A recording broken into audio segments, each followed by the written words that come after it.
ഖുർആൻ അത്ഭുതങ്ങൾ അവസാനിക്കുന്നില്ല. 8-ാം ഭാഗം. ഖുർആനിലെ ഭൂമി പരന്നതാണോ? ബിസ്മില്ലാ, അൽഹംദുലില്ലാ, അസ്സലാത്തു വസ്സലാമു അലാ റസൂലില്ലാ വഅലാ ആലിഹി വസഹ്ബിഹി അജ്മഈൻ. പ്രിയപ്പെട്ടവരെ, അസ്സലാമു അലൈക്കും വറഹ്മത്തുള്ളാഹി വബറകാതുഹു. നമ്മുടെ ഭൂമി ഉരുണ്ടതാണോ പരന്നതാണോ? ഇന്ന് ഇക്കാര്യത്തിൽ ആർക്കും ഒരു തർക്കവും ഉണ്ടാകാനിടയില്ല. പരന്നതായി നമുക്ക് തോന്നുന്ന ഭൂമി യഥാർത്ഥത്തിൽ പരന്നതല്ല, ഉരുണ്ടതാണ്, ഗോളാകൃതിയിലുള്ളതാണ്. എന്നാൽ ഖുർആനിൽ ഭൂമി പരന്നതാണ് എന്ന് പറയുന്നുണ്ട് എന്നാണ് ചിലരുടെ വിമർശനം. ഖുർആനിൽ ഭൂമി പരന്നതാണ് എന്നോ ഉരുണ്ടതാണ് എന്നോ വ്യക്തമായി പറയുന്നില്ല. ഭൂമിയുടെ ആകൃതി ഇന്നതാണ് എന്ന് ഖുർആനിൽ പറയുന്നില്ല. അപ്പോൾ ഖുർആനിൽ ഭൂമിയുടെ ആകൃതി ഇന്നതാണ് എന്ന് വ്യക്തമായി പറയുന്നില്ലെങ്കിലും ഭൂമി ഉരുണ്ടതാണ് എന്ന് സൂചിപ്പിക്കുന്ന ആയത്തുകൾ നമുക്ക് പരിശുദ്ധ ഖുർആനിൽ കാണാൻ സാധിക്കും. ചില ആയത്തുകളിലൂടെ നമുക്കൊന്ന് സഞ്ചരിച്ച് നോക്കാം. അപ്പോൾ നമുക്കെല്ലാവർക്കും അറിയുന്ന സൂറത്തായിരിക്കും സൂറത്തുൽ ഗാഷിയ. സൂറത്തുൽ ഗാഷിയയിലെ 20-ാമത്തെ ആയത്ത്, വഇലൽ അർളി കൈഫ സുത്തിഹത്. അവർ ഭൂമിയിലേക്ക് നോക്കുന്നില്ലേ, അത് എങ്ങനെയാണ് പരത്തപ്പെട്ടിരിക്കുന്നത് എന്ന്. ഭൂമി പരന്നതാണ് എന്നല്ല ഇവിടെ പറയുന്നത്, ഭൂമിയെ പരത്തി എന്നാണ്. അപ്പോൾ അള്ളാഹു പറഞ്ഞത് ഭൂമിയെ നിങ്ങൾക്ക് പരത്തി തന്നിരിക്കുന്നു എന്നാണ്. പരന്നതിനെ പിന്നെ പരത്താൻ പറ്റില്ലല്ലോ. പരന്നതിനെ ഒരിക്കലും പരത്താൻ പറ്റില്ല. ഉരുണ്ട ഭൂമിയെ നിങ്ങൾക്ക് താമസിക്കാൻ സൗകര്യത്തിൽ, താമസിക്കാൻ പാകത്തിൽ നിങ്ങൾക്ക് അല്ലാഹു സുബ്ഹാനഹു വ തആല പരത്തി വിരിച്ച് തന്നിരിക്കുന്നു എന്നാണ് അതിൻ്റെ അർത്ഥം. ഇനി സൂറത്തുൽ ബഖറ 22-ാമത്തെ ആയത്ത് നോക്കുക. അല്ലദീ ജഅല ലക്കുമുൽ അർള ഫിറാശൻ വസ്സമാഅ ബിനാഅ. അല്ലാഹു അവൻ നിങ്ങൾക്ക് ഭൂമിയെ ഒരു വിരിപ്പാക്കി തന്നിരിക്കുന്നു, ആകാശത്തെ ഒരു മേൽപ്പൂരയാക്കി തന്നിരിക്കുന്നു. ഇവിടെ ഭൂമിയെ വിരിപ്പ് എന്നാണ് വിശേഷിപ്പിച്ചിട്ടുള്ളത്. നമുക്ക് കിടക്കാനും വിശ്രമിക്കാനും ഒക്കെ പാകത്തിൽ ഭൂമിയെ നിങ്ങൾക്കൊരു വിരിപ്പാക്കി സംവിധാനിച്ച് തന്നിരിക്കുന്നു എന്നാണ് അള്ളാഹു പറയുന്നത്. വേറൊരു ഭാഗത്ത് സൂറത്തുൻ നബയിൽ അള്ളാഹു പറയുന്നത് അലം നജഅലിൽ അർള മിഹാദ എന്നാണ്. ഭൂമിയെ നാം നിങ്ങൾക്ക് ഒരു തൊട്ടിലാക്കി തന്നില്ലേ എന്നാണ്. ഇനി ഇത് വെച്ചുകൊണ്ട് ആരെങ്കിലും ഭൂമിയുടെ ആകൃതി ഇങ്ങനെ ഒരു തൊട്ടിലിൻ്റെ രൂപത്തിലാണ് എന്നാണ് ഖുർആൻ പറയുന്നത് എന്ന് പറയുമോ എന്നറിയില്ല. വളരെ ബാലിശമാണ് ഇത്തരത്തിലുള്ള വാദങ്ങൾ. അല്ലാഹു സുബ്ഹാനഹു വ തആല ഇവിടെ ഭൂമിയുടെ ആകൃതി പറയുകയല്ല, ഉരുണ്ട ഭൂമിയിൽ നിങ്ങൾക്ക് താമസിക്കാൻ പറ്റുന്ന രൂപത്തിൽ അതിനെ എത്ര ഭംഗിയായി സംവിധാനിച്ചിരിക്കുന്നു എന്ന് നിങ്ങളെ ഓർമ്മപ്പെടുത്തുകയാണ്. അലം നജ്അലിൽ അർള മിഹാദ. ഭൂമിയെ നിങ്ങൾക്ക് നാം ഒരു തൊട്ടിലാക്കി തന്നില്ലേ. ആ ഒരു തൊട്ടിലിൻ്റെ ചിത്രം നമ്മൾ ആലോചിച്ച് നോക്കുക. കുട്ടി തൊട്ടിലിൽ കിടക്കുമ്പോൾ നമ്മൾ തൊട്ടിലിങ്ങനെ ആട്ടും. ഈ ആട്ടം സാധാരണഗതിയിൽ ഉറക്കത്തിന് ഭംഗമാണ് വരുത്തേണ്ടത്. പക്ഷെ കുട്ടിയെ സംബന്ധിച്ചിടത്തോളം കുട്ടിക്ക് ഉറങ്ങാൻ പറ്റുന്ന താളത്തിലാണ് അതിൻ്റെ ആട്ടം. ഈ രൂപത്തിൽ ഭൂമി സ്വയം കറങ്ങുന്നുണ്ട്, സ്വന്തം അതിൻ്റെ അച്ചുതണ്ടിൽ കറങ്ങുന്നുണ്ട്, ഭൂമി സൂര്യനെ ചുറ്റുന്നുണ്ട്, പിന്നെ സോളാർ സിസ്റ്റം ഒന്നിച്ച് ചലിക്കുന്നുണ്ട്. ഇങ്ങനെ ചലനത്തിനുമേൽ ചലനമാണ്, കറക്കത്തിനുമേൽ കറക്കമാണ് നടന്നുകൊണ്ടിരിക്കുന്നത്. പക്ഷേ ഇതൊക്കെ നമുക്കൊരു തൊട്ടിലിൽ കിടക്കുന്ന കുട്ടിക്ക് ഈ ആട്ടം എത്രത്തോളം ഉറക്കത്തിന് സൗകര്യമാണോ എന്ന മട്ടിലിൽ അള്ളാഹു ഈ ഭൂമിയുടെ കറക്കങ്ങളെല്ലാം നിങ്ങൾക്ക് വിശ്രമിക്കാനും ഉറങ്ങാനും പറ്റുന്ന പാകത്തിലാക്കി തന്നിരിക്കുന്നു എന്നാണ് പറയുന്നത്. അലം നജ്അലിൽ അർള മിഹാദ. അതുകൊണ്ട് ഭൂമിയുടെ ആകൃതി തൊട്ടിൽ പോലെയാണ് എന്ന് പറയാത്തതുപോലെ ഭൂമിയെ നിങ്ങൾക്ക് പരത്തി തന്നിരിക്കുന്നു എന്ന് പറയുമ്പോൾ ഭൂമി, ഖുർആനിലെ ഭൂമി പരന്നതാണ് എന്ന് പറയുന്നതിന് ഒരു അർത്ഥവുമില്ല. ഇനി സൂറത്ത് നൂഹിൽ നോക്കുക. നൂഹ് നബി അലൈഹിസ്സലാം തൻ്റെ ജനങ്ങളോട് പറയുന്നുണ്ടല്ലോ, വല്ലാഹു ജഅല ലക്കുമുൽ അർള ബിസാത്ത, അള്ളാഹു നിങ്ങൾക്കായി ഭൂമിയെ വിരിപ്പാക്കി തന്നിരിക്കുന്നു. സൂറത്തുൽ മുർസലാത്ത് 25-ാമത്തെ ആയത്തിൽ കാണാം, അലം നജ്അലിൽ അർള കിഫാത്ത, എല്ലാവരെയും ഉൾക്കൊള്ളുന്ന രൂപത്തിൽ ഭൂമിയെ നാം ആക്കി തന്നിരിക്കുന്നു. ഭൂമി എല്ലാം സാധാരണ പറയാറുണ്ടല്ലോ, സർവം സഹ, ഭൂമിക്ക് എന്തിട്ടു കൊടുത്താലും അത് ഭൂമി വിഴുങ്ങും. ഭൂമി അത് അതിൻ്റെ അകത്തട്ടിലേക്ക് വലിച്ചു കൊണ്ടുപോകും. അലം നജ്അലിൽ അർള കിഫാത്ത, എല്ലാറ്റിനെയും ഉൾക്കൊള്ളാൻ പറ്റുന്ന രൂപത്തിൽ ഭൂമിയെ നാം ആക്കി തന്നില്ലേ എന്നാണ് സൂറത്തുൽ മുർസലാത്തിൽ 25-ാമത്തെ ആയത്തിൽ അള്ളാഹു ചോദിക്കുന്നത്. സൂറത്തുൽ നാസിആത്തിൽ വൽ അർള ബഅദ ദാലിക ദഹാഹ, അതിനുശേഷം നാം ഭൂമിയെ പരത്തി വിരിച്ചു തന്നിട്ടില്ലേ. ഈ ദഹാഹ എന്നതിന് ചില ആധുനികരായ പണ്ഡിതന്മാർ നൽകുന്ന വിശദീകരണം അത് ഒട്ടകപ്പക്ഷിയുടെ മുട്ട പോലെയാക്കിയില്ലേ എന്നാണ്. ദഹാഹ എന്ന വാക്കിന് അങ്ങനെ അർത്ഥം പറയുന്നുണ്ട്. എന്നാൽ അങ്ങനെ അർത്ഥം പറഞ്ഞാലും പറഞ്ഞില്ലെങ്കിലും പരിശുദ്ധ ഖുർആനിലെ മറ്റ് ആയത്തുകളൊക്കെ എടുത്ത് പരിശോധിച്ച് നോക്കിയാൽ ഭൂമി ഉരുണ്ടതാണ് എന്നതിൻ്റെ സൂചനകളാണ് നമുക്ക് ലഭിക്കുക. ഉരുണ്ട ഭൂമിയെയാണല്ലോ പരത്തുക. ഭൂമിയെ നിങ്ങൾക്ക് കിടക്കാൻ, നിങ്ങൾക്ക് സഞ്ചരിക്കാൻ, നിങ്ങൾക്ക് ജോലി ചെയ്യാൻ, നിങ്ങൾക്ക് വിശ്രമിക്കാൻ പരത്തി തന്നിരിക്കുന്നു. ഉരുണ്ട ഭൂമിയെ പരത്തി തന്നിരിക്കുന്നു. ഇനി മറ്റു ചില സൂചനകളിലൂടെ നമുക്ക് സഞ്ചരിച്ചു നോക്കാം. സൂറത്തു സുമർ 5-ാമത്തെ ആയത്തിൽ അള്ളാഹു പറയുന്നു, ഖലഖസ് സമാവാതി വൽ അർള ബിൽ ഹഖ് യുകവ്വിറുൽ ലൈല അലൻ നഹാർ വയുകവ്വിറുൻ നഹാറ അലൽ ലൈൽ. ആകാശഭൂമികളെ അവൻ യാഥാർത്ഥ്യത്തോടെ, സത്യത്തോടെ സൃഷ്ടിച്ചിരിക്കുന്നു. എന്നിട്ട് അള്ളാഹു പറയുകയാണ്, അവൻ പകലിനെ രാവുകൊണ്ട് ചുറ്റിപ്പൊതിയുന്നു. യുകവ്വിറു എന്നാണ് പറഞ്ഞിട്ടുള്ളത്. രാത്രിയെ പകലുകൊണ്ടും ചുറ്റിപ്പൊതിയുന്നു. യുകവ്വിറുൽ ലൈല അലൻ നഹാർ, രാവിനെ പകലിനുമേൽ ചുറ്റിപ്പൊതിയുന്നു. വയുകവ്വിറുൻ നഹാറ അലൽ ലൈൽ, പകലിനെ രാവിനുമേലും ചുറ്റിപ്പൊതിയുന്നു. ഉരുണ്ട ഒന്നിനെ ചുറ്റുന്നതിനാണ് കവ്വറ യുകവ്വിറു എന്ന് അറബിയിൽ പറയുക. ഇതിൽ നിന്നാണ് ഖുറത്ത്, നമ്മൾ സാധാരണ ഗൾഫിലൊക്കെ കേൾക്കാറുണ്ടല്ലോ കൂറ കൂറ എന്ന്, പന്തിനാണ് ഖുറ എന്ന് പറയുക. ഇത് ഈ വാക്കിൽ നിന്നുണ്ടായതാണ്. കവ്വറ എന്നത് ഒരു ഉരുണ്ട സാധനത്തിന്മേൽ ചുറ്റുന്നതിനാണ് കവ്വറ എന്ന് പറയുക.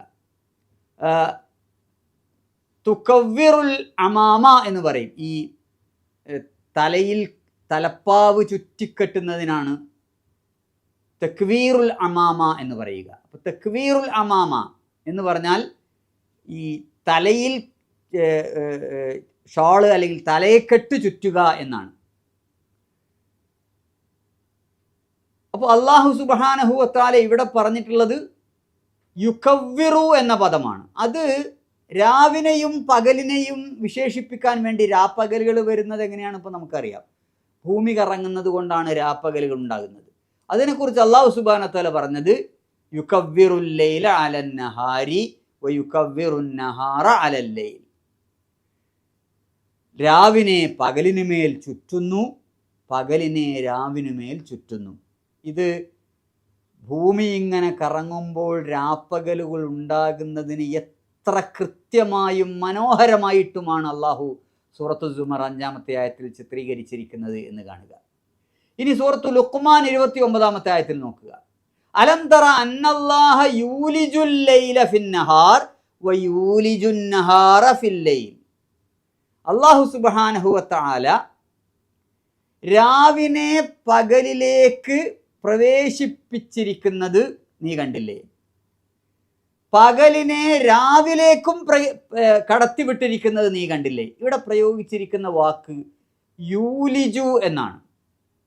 അത് ശരിക്ക് ഇങ്ങനെ ചേർക്കുന്നില്ല, ഇങ്ങനെ ഒരു ഉള്ളിലേക്ക് ഇങ്ങനെ പതുക്കെ പതുക്കെ ഇങ്ങനെ ചേർത്തു വെക്കുന്നതിനാണ് ഔലജ യൂലിജു എന്ന് പറയുക. അതുപോലെ തന്നെ അതിൽ നിന്ന് ഊരിയെടുക്കുന്നതിനും. അപ്പോൾ അള്ളാഹു സുബ്ഹാനഹു വ തആല തീർച്ചയായും രാവിനെ പകലിലേക്ക് ഇങ്ങനെ പതുക്കെ പതുക്കെ ചേർത്ത് വെക്കുന്നു, പകലിനെ രാവിലേക്കും പതുക്കെ പതുക്കെ ചേർത്ത് വെക്കുന്നു. അങ്ങനെയാണ് ഈ യൂലിജു എന്ന പദപ്രയോഗം അള്ളാഹു ഇവിടെ പ്രയോഗിച്ചിരിക്കുന്നത്. ഇനി ഭൂമി ഉരുണ്ടതാണ് എന്നതിന് മറ്റു ചില സൂചനകൾ കൂടിയുണ്ട്, അതുകൂടി പറഞ്ഞുകൊണ്ട് അവസാനിപ്പിക്കാം. പരിശുദ്ധ ഖുർആനിൽ കിഴക്ക് പടിഞ്ഞാറ് ഇതിനെക്കുറിച്ചുള്ള പരാമർശങ്ങൾ കാണാം. അള്ളാഹുവെ കുറിച്ച് പറയുന്നിടത്ത് ഒരു സ്ഥലത്ത് പറയുന്നു റബ്ബുൽ മശ്രിഖ് വൽ മഗ്രിബ്. ഉദാഹരണത്തിന് സൂറത്തു ശുഅറാ 28-ാമത്തെ ആയത്ത്, റബ്ബുൽ മശ്രിഖ് വൽ മഗ്രിബ്. അള്ളാഹു സുബ്ഹാനഹു വ തആല ഒരു കിഴക്കിൻ്റെയും ഒരു പടിഞ്ഞാറിൻ്റെയും തമ്പുരാനാണ്, ഉടമസ്ഥനാണ്. എന്നാൽ സൂറത്തുൽ മുസമ്മിൽ അള്ളാഹു സുബ്ഹാനഹു വ തആല പറയുന്നത് റബ്ബുൽ മശ്രിഖ് വൽ മഗ്രിബി ലാ ഇലാഹ ഇല്ലാ ഹുവ ഫത്തഖിദ്ഹു വക്കീല.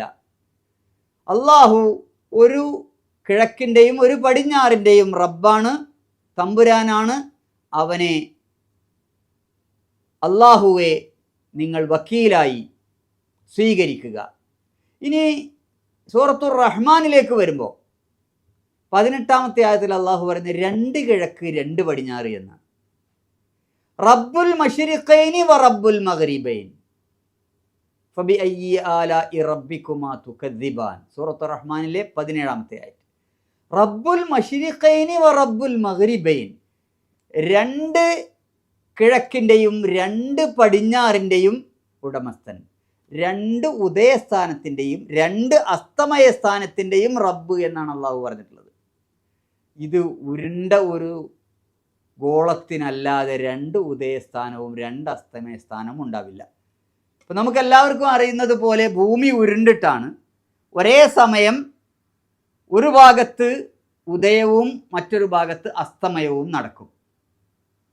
ഒന്ന് ഭൂമി തെറ്റിയാൽ തൊട്ടടുത്ത സ്ഥാനത്ത് വീണ്ടും ഒരു ഉദയവും വീണ്ടും ഒരു അസ്തമയവും നടക്കും. അപ്പോൾ തൊട്ടടുത്ത് ഉടനെ തന്നെ രണ്ടുദയവും രണ്ട് അസ്തമയവും നടക്കുന്നുണ്ട്. ഇതിൻ്റെയൊക്കെ റബ്ബാരാണ്? റബ്ബുൽ മശ്രിഖൈനി വ റബ്ബുൽ മഗ്രിബൈൻ. രണ്ട് ഉദയസ്ഥാനത്തിൻ്റെയും രണ്ട് അസ്തമയ സ്ഥാനത്തിൻ്റെയും ഉടമസ്ഥൻ അള്ളാഹുവാണ്. അപ്പോൾ ഭൂമി ഉരുണ്ടതാണ് എന്നതിന് ഇത് തന്നെ എമ്പാടും തെളിവാണ്. ഇനി സൂറത്തുൽ മആരിജ് 40-ാമത്തെ ആയത്തിൽ അള്ളാഹു പറയാണ് ഫലാ ഉഖ്സിമു ബി റബ്ബിൽ മശാരിഖി വൽ മഗാരിബ് ഇന്നാ ലഖാദിറൂൻ.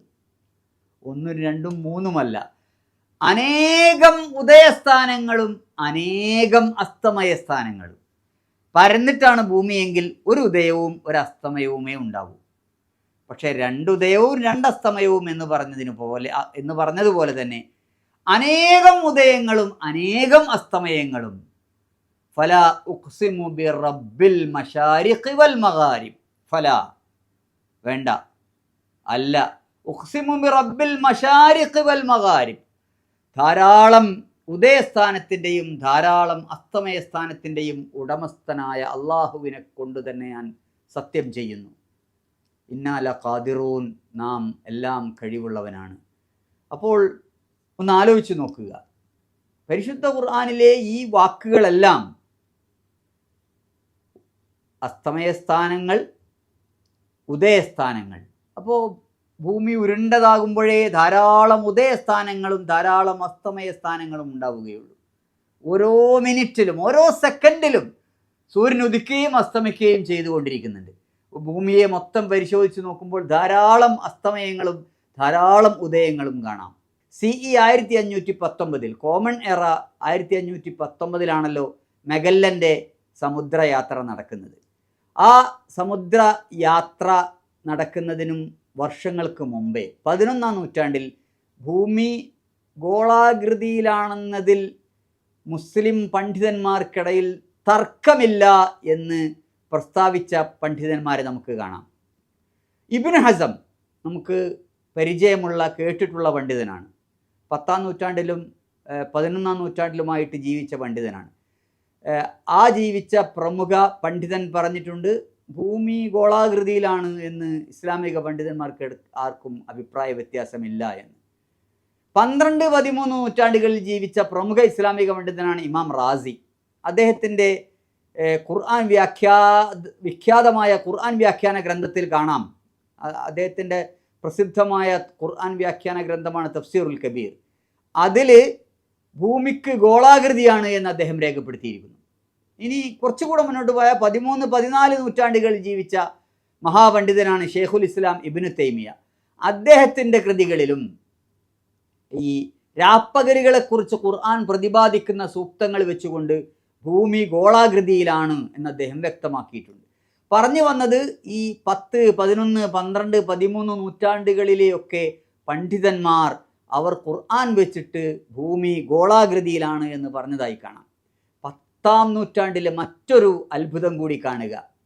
അബൂ റൈഹാൻ അൽ ബിറൂനി എന്ന് പറയുന്ന 973 പേർഷ്യയിൽ ജനിച്ച ഭൂമി ശാസ്ത്രത്തിലും ഗോളശാസ്ത്രത്തിലുമൊക്കെ അതീവ പാണ്ഡിത്യമുണ്ടായിരുന്ന, അപാര അറിവുണ്ടായിരുന്ന മഹാനാണ് അൽ ബിറൂനി എന്ന പേരിൽ അറിയപ്പെടുന്ന അബൂ റൈഹാൻ അൽ ബിറൂനി. 10-ാം നൂറ്റാണ്ടിലാണ് അദ്ദേഹം ജനിക്കുന്നത്. പിന്നീട് അദ്ദേഹം ജീവിക്കുന്നതും അദ്ദേഹം ഭൂമിയെ ഒരു തികച്ചും വ്യത്യസ്തമായ ഒരു രീതിയിലൂടെ ഭൂമിയുടെ ആരം, നമ്മൾ റേഡിയസ് എന്ന് പറയുമല്ലോ, ഭൂമിയുടെ ആരം വളരെ കൃത്യമായി കണക്ക് കൂട്ടിയെടുത്തു. ഭൂമിയുടെ റേഡിയസ് അദ്ദേഹം കണക്ക് കൂട്ടിയെടുത്തത് 6339.6 കിലോമീറ്റർ എന്നാണ്. റേഡിയസ് എന്ന് പറഞ്ഞാൽ എന്താണെന്ന് നമുക്കറിയാലോ. വൃത്തത്തിൻ്റെ നടുക്ക് നിന്ന് അതിൻ്റെ അറ്റത്തിലേക്കുള്ള ആ അളവാണ് റേഡിയസ് എന്ന് പറയുന്നത്. അദ്ദേഹം അത് കൃത്യമായി കണക്ക് കൂട്ടിയെടുത്ത് 6339.6 കിലോമീറ്ററാണ് എന്ന് കണ്ടെത്തി. ഇത് യഥാർത്ഥ റേഡിയസ്. ഇന്നിപ്പോൾ യഥാർത്ഥത്തിൽ നിങ്ങൾക്ക് അടിച്ചു നോക്കിയാൽ കാണാൻ പറ്റും ഭൂമിയുടെ റേഡിയസ് എത്രയെന്നുള്ളത്. ഇന്ന് നമ്മൾക്കറിയാൻ പറ്റുന്നത് 6371 കിലോമീറ്ററാണ്.